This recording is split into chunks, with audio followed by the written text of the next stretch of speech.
ببالغ الحزن الشديد نتابع الأحداث الأليمة التي تعيشها بعض مدن كاتالونيا، والتي يقف وراءها إرهابيون مجرمون يتحدثون باسم الإسلام والإسلام منهم بريء.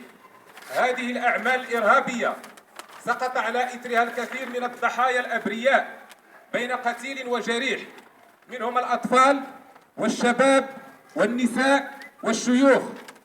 إننا بهذه الوقفة الرمزية نريد أن نعبر عن تضامننا التام مع الضحايا وذويهم، وكذلك لنعبر عن رفضنا المطلق للإرهاب بكل أشكاله ومهما كان مصدره.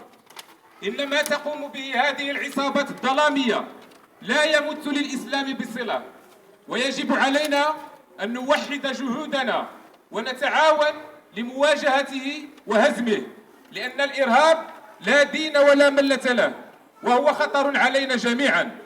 إن الإسلام الذي نؤمن به هو الإسلام الذي يقوم على التسامح والحوار واحترام الآخر والمجادلة بالتي هي أحسن.